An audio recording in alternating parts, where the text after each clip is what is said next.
Welcome সবাইকে। আবারও চলে আসলাম নতুন একটা ভিডিও নিয়ে।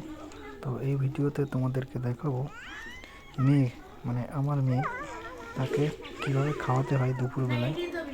ওকে গাড়িতে করে ঘোরাতে হয়। তো আমাদের বাড়ির পেছনের রাস্তা এটা। তো এই রাস্তা দিয়ে ওকে গাড়ি করে ঘোরাচ্ছে ওরই একটা দাদা, আর ওর মা পেছনে। ওই ওকে ঘোরাতে হয় আর ওর মা একটু একটু করে খাবার খাওয়ায়।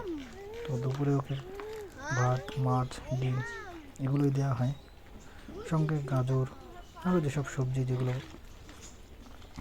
তো ও খাওয়ার সময় ওকে গরুর কাছে নিয়ে যেতে হয়, পাখির কাছে নিয়ে যেতে হয়।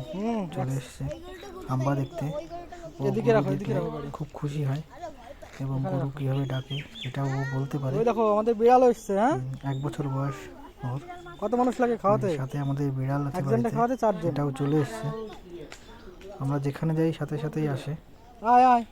তো দেখো তোমরা কত কিছু করতে হয়। আগে বুঝতে পারিনি যে বাচ্চা মানুষ করতে বা তার পেছনে কতটা কষ্ট করতে হয়। এখন বুঝি যে আমাদের পেছনে আমাদের বাবা মা কতটা কষ্ট করেছে।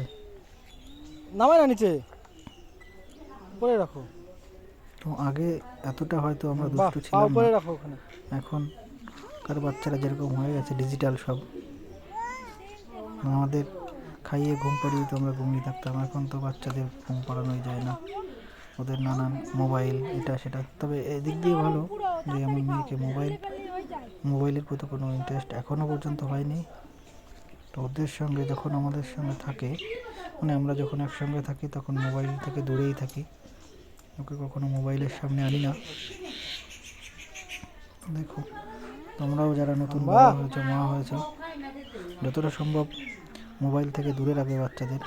কারণ এখন মোবাইলের যে রেডিয়েশন ওটা খুবই খারাপ।